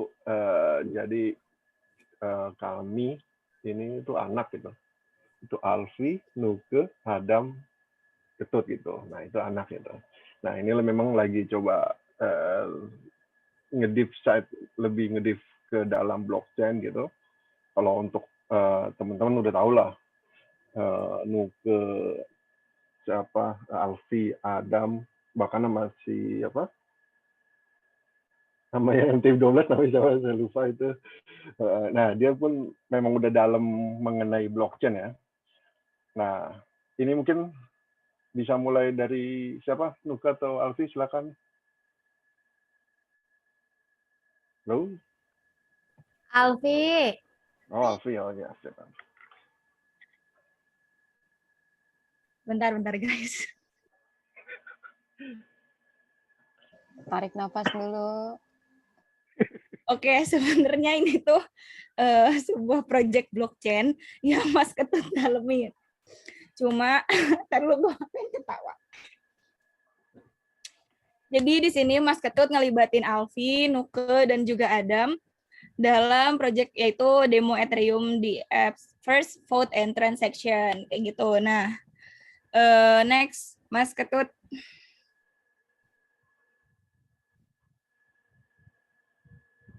Oke, next ke Adam ya.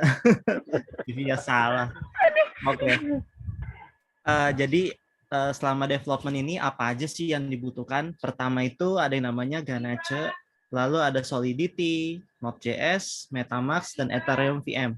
Di sini kami menggunakan yang namanya blockchain Ethereum ya. Udah umum kali ya. Tadi kan udah dijelasin juga sama Pak Ur, udah dikenalin juga. Dan Kalau untuk development kurang lebih menggunakan Solidity sebagai bahasanya, terus kita juga menggunakan Node.js sebagai JavaScript-nya, terus kemudian MetaMask di sini extension ya, dan blockchain-nya si Ethereum. Oke, bisa next. Oke, di sini ada flow Solidity compile-nya. Nah, bagaimana di sini ada smart contract. Di sini bisa dilihat ya, ini ada extension Sol, artinya itu Solidity bahasa Ethereum, lalu kemudian di-compile menjadi bytecode dan ABI. ABI di sini artinya itu sebagai application binary interface. Nah, kedua ini di-deploy. Kalau ABI ini di-deploy menjadi web application dan bytecode ini di-deploy ke Ethereum, jaringan Ethereum network-nya. Oke, next lagi. Oke.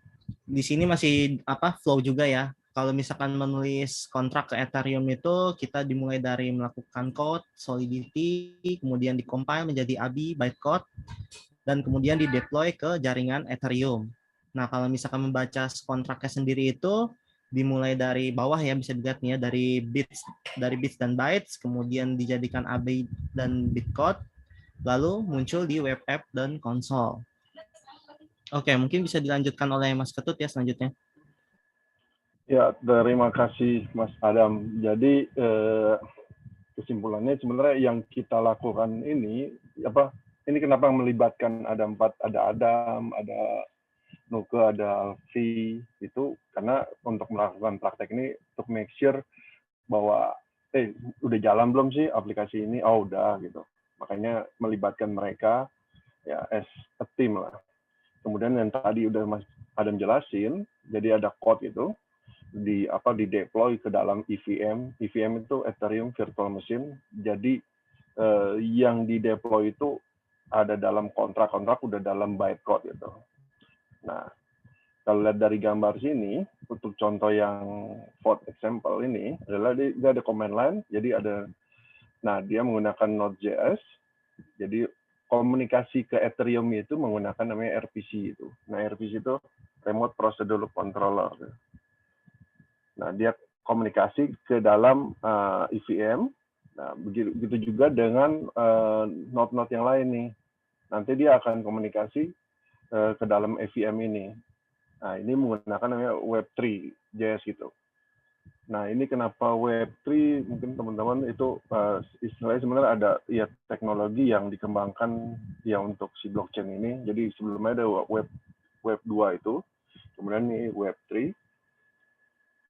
Oke, sebelum ini sebenarnya salah satu ini akan dia bikin kontrak dulu gitu.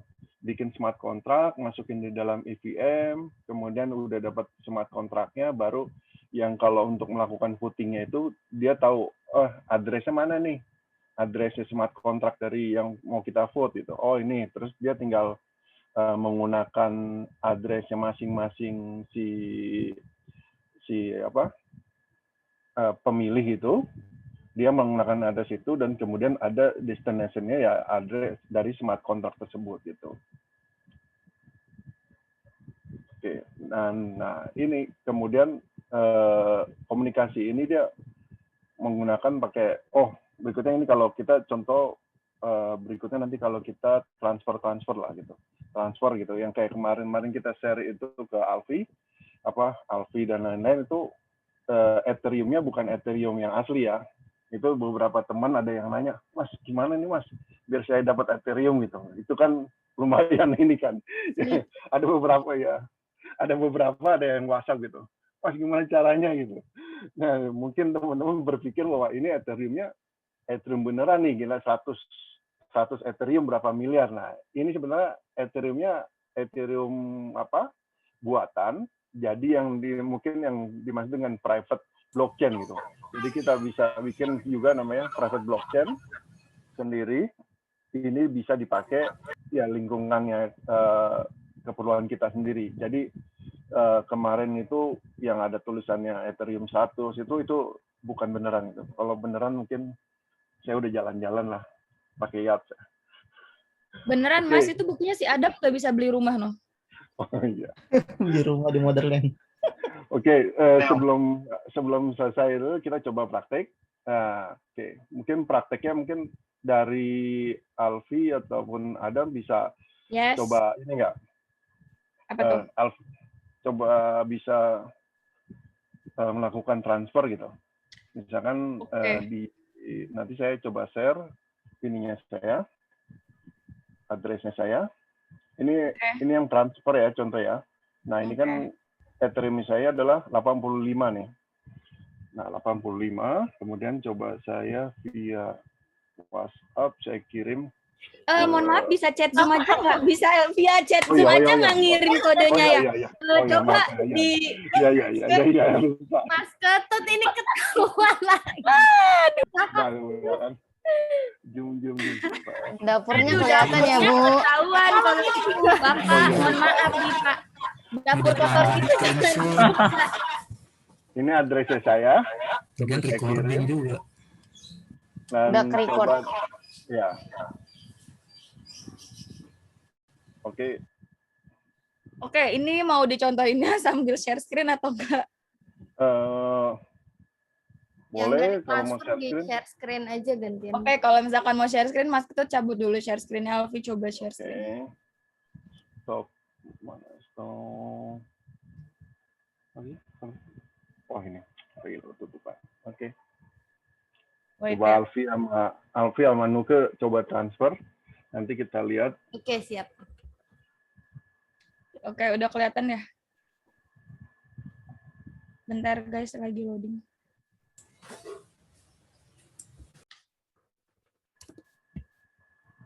Dan untuk informasi, kami berempat ini udah terpisah secara network ya gitu.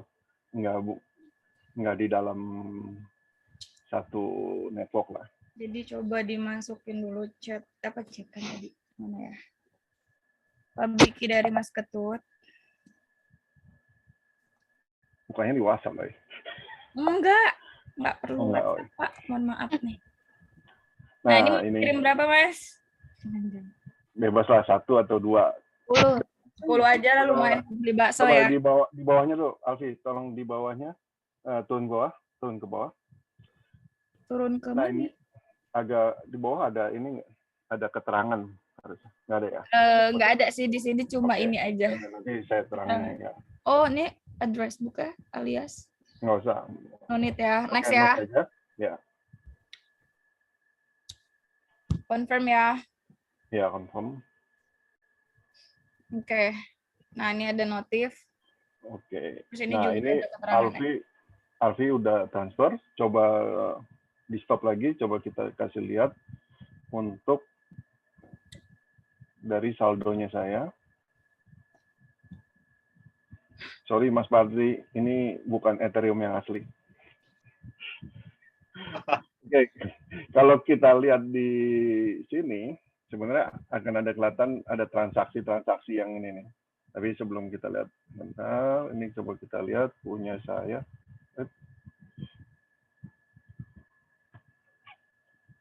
Nah, ini punya saya naik jadi 105 gitu. Kelihatan ya? Tadi Nuke juga transfer 10, Mas. Oh, transfer 10 juga. Ya. Nah, untuk semua transaksinya yang dinamakan transparan, ini semua ada di sini.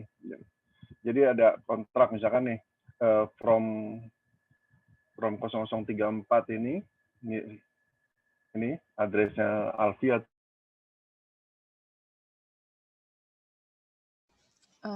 Macet ya? Ya, Mas Ketutnya berhenti. Halo? Oh, terputus ya? Halo? Iya. Udah lancar. Your internet connection unstable. Ya, jadi yang dilakukan Alfi Nuke itu ini tercatat di dalam ledger ini. Nah, ini adalah dari from address-nya Alfi, kemudian ada ke mana? Ke saya dengan ini value-nya. Jadi seperti itu. Terus di sini juga ada juga contoh yang ini adalah saya membuatkan kontrak nih, bikin smart contract. Nah ini saya bikin smart contract. Saya pakai ID ini, address yang ini, kemudian dia mendapatkan kontrak address-nya ini ONLB. Dan tadi yang saya bilang kalau untuk vote itu kita pakai kontraknya yang akan digunakan adalah seperti ini. Nah, inilah contoh dari pembuatan kontrak itu. Oke, mungkin coba kita yang untuk vote. Ya, jadi nanti saya sama Adam. Jadi, nah mungkin sebelum ada waktu masih ada. Oke, mungkin sebelum ini. Nah, ini adalah contoh pembuatan kontraknya gitu. Jadi sebelumnya yang dilakukan saya itu adalah, sebentar saya buka catatan ini. Nah ini, misalkan,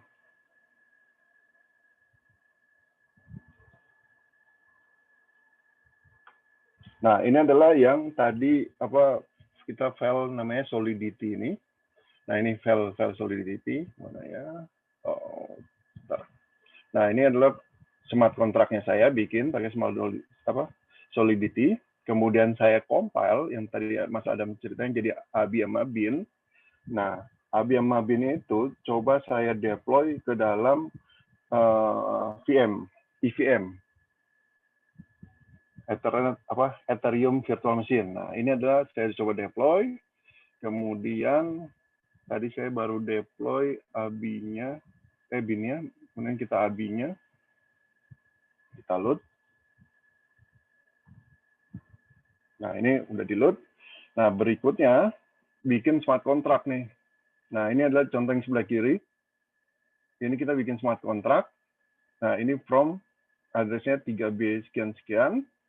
Terus kita kasih unjuk gasnya sekian. Terus yang untuk prices totalnya 0,03 Ethereum. Nah, kemudian setelah dibikin kontrak, dia akan menghasilkan 0 EB. Ini dapat kontrak address yang hasil dari kontrak address-nya ini. Yang tadi saya informasikan yang di dalam mana ini tadi. Nah, ini OEB gitu. Nah, ini adalah hasil dari pembuatan smart contract.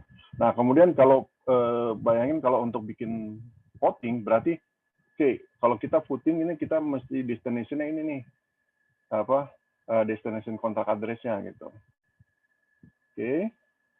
Sebelum voting, jadi yang dibuat di Solidity voting tadi itu kita menggunakan ini votingnya misalkan ini ada Risma, Sandiaga, sama Ganjar gitu. Sorry, sedikit berbau politik. Oke, nah ini adalah votingnya. Coba kita jalankan di browser. Saya open.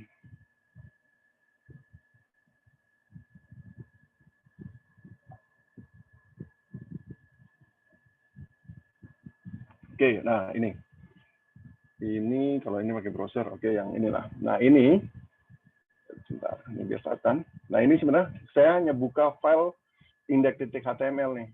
Jadi HTML biasa doang, kita udah bisa mendapatkan nilai voting ini gitu. Coba Mas Adam bisa ini nggak voting siapa lah bebas gitu, biar ada perubahan. Oke, Pak Ganjar ya. Boleh lah, siapa. Oke, coba di tes dulu nih. Saya voting untuk Risma. Oke, coba tuh udah. Udah ya. Nah, coba kita lihat di sini harusnya. Ini belum ke refresh dia.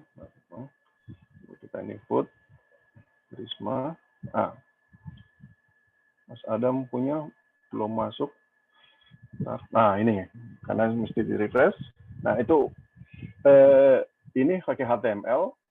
Saya bisa, kalau biasa kan kita ada client server lah ya, kita jalan aplikasinya di server gitu. Nah, ini yang dimaksud dengan DApp gitu, decentralisasi application, bahwa sebenarnya aplikasinya kita ya di dalam EVM itu, kemudian kita memanggil menggunakan Web3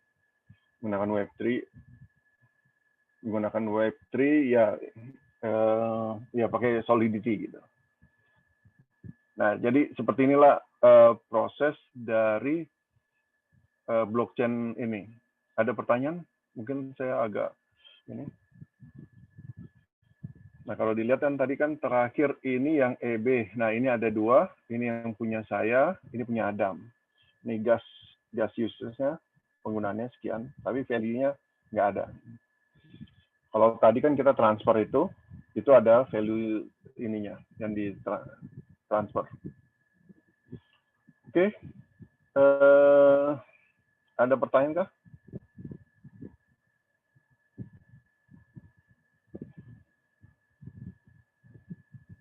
Keren Mas Ketut ini and the team. Sistemnya udah kayak beneran lagi main blockchain. Emang lagi main blockchain sih. Nah, ini balance-nya udah ada yang 60 tinggal 60, dia transaksinya udah sebanyak berapa kali gitu. Jadi seperti itu sih. Berarti ini lebih ke transaksi ya, transaksi gitu ya, kayak cryptocurrency-nya gitu ya, Mas Ketut? Ya, kalau yang tadi itu yang kita transfer tadi itu cryptocurrency. Tapi kalau yang voting ini lebih kepada blockchain-nya doang gitu. Nah, sebenarnya kalau datanya gimana tuh? Kan kemarin kan nyimpenin data, kayak tadi ada sempat bicara ini data gitu. Nah, datanya itu ya sebenarnya bisa dikirim di dalam ETH itu sendiri, tapi karena penyimpanan data, pengiriman data itu kalau di ETH itu dibayar berapa gas gitu, itu sangat mahal banget, hitungannya itu per byte lah. Nah kalau tadi kan nggak kelihatan. Nah ini di bawah sebenarnya ada datanya. Misalkan ini saya mau kirim biaya kuliah gitu. Oke. Nah ini gas limitnya kan dia naik gitu. Semakin dia banyak gitu. Semester. Tuh. Oke kita kirim. Send. Oh tadi baik reject dulu. Ntar ulang. Tadi saya belum masukin ininya nominalnya.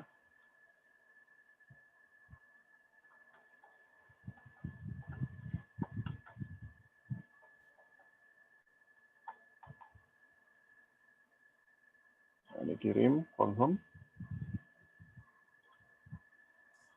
Nah, ini udah berkurang. Coba kita lihat gas ininya lagi.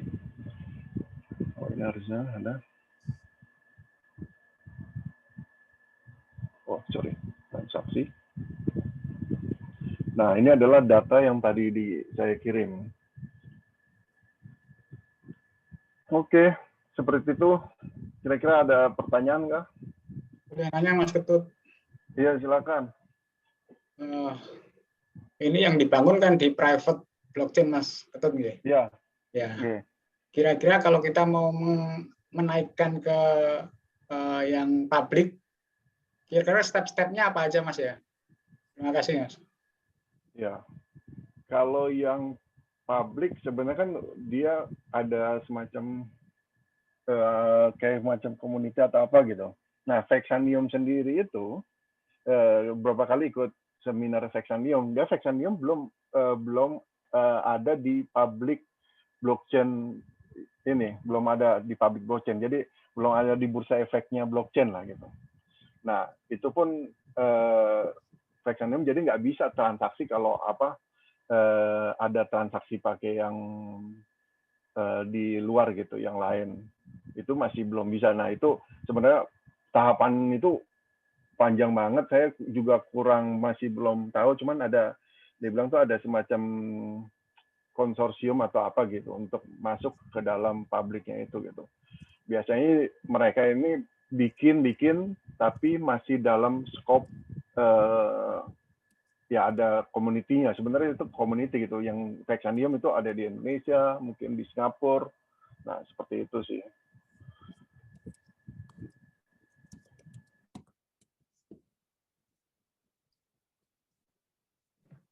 Terima kasih Mas. Ethereum yang aslinya gitu. Jadi kita putus-putus ya.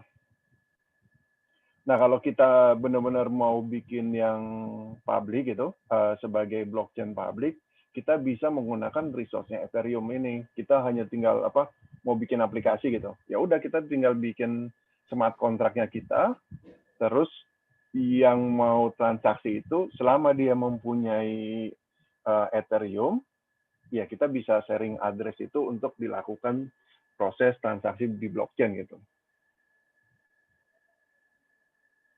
Gitu, Mas. Baik, terima kasih, Mas. Iya, sama-sama, Mas. Ada Mungkin lagi yang bertanya? ada lagi nggak?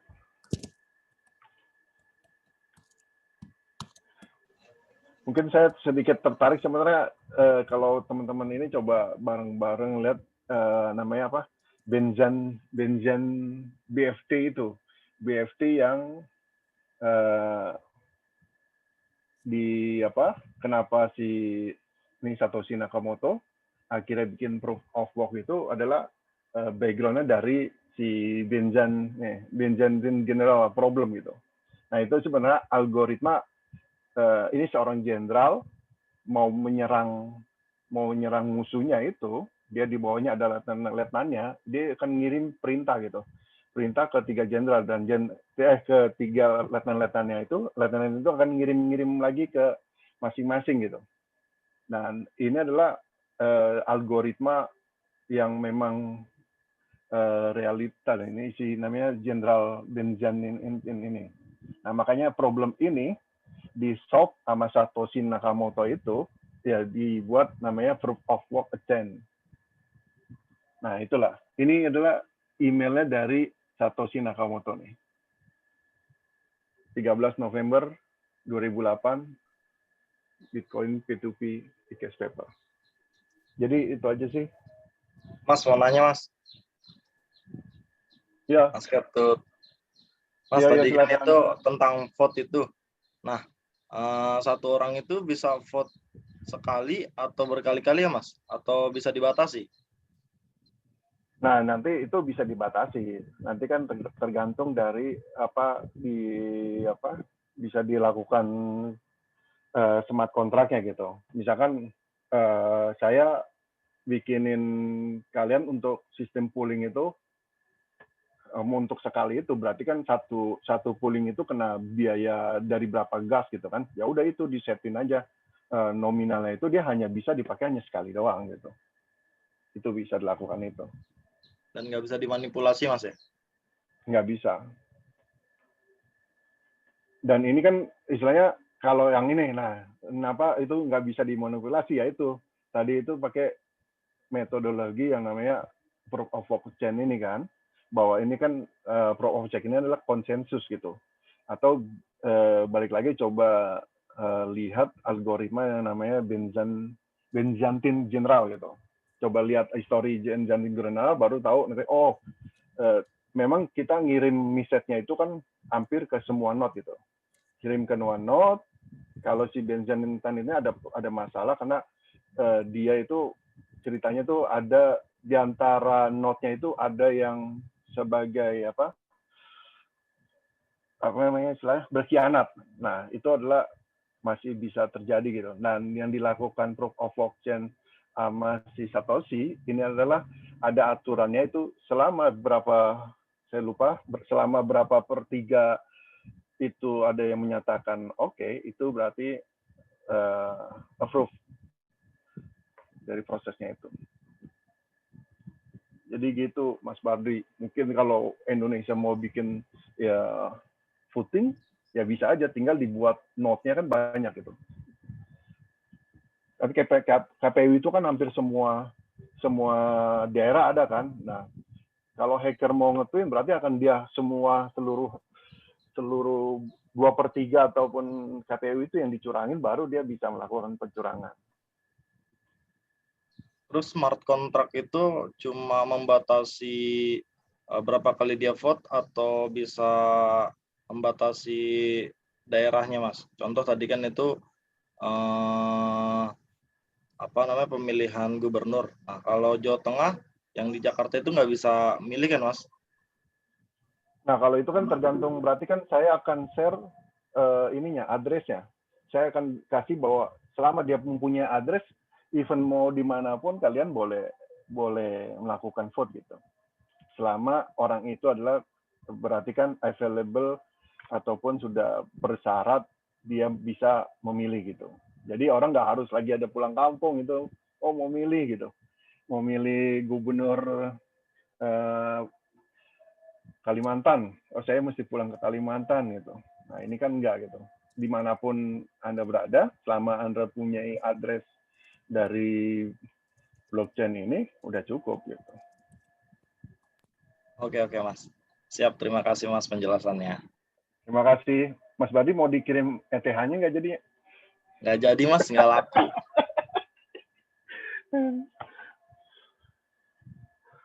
Oke, ada pertanyaan lain? Kalau nggak ada,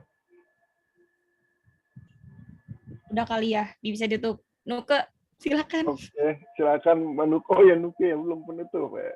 Silakan. Parah. Ya udah guys, penutupan jangan lupa bilang cakep. Cakep. Belum. Cakep. Cakep. Cakep Woi. Via. Yang kompak dikit kenapa? Ya udah itu dulu ya. Oke, cakep. Tuh, pergi ke hutan berburu domba. Cakep. Cakep. Mana orang patah tanduknya. Cakep. Apaan sih? Ya udah, Ethereum kita uji coba. Cakep. Riot blockchain juaranya. Cakep. Mantap. Mantap, bravo Nuke, bravo. Bravo, penutupan yang bagus sekali. Tapi makasih Nuke, Alfi, Adam. Ya. Tanpa mereka saya nggak bisa melakukan uji coba. Mas Bisa Ketut gitu jangan orang. gitulah, merendah. Suka gitu Mas Ketut jadi Aku enak. tanpamu butiran debu ya.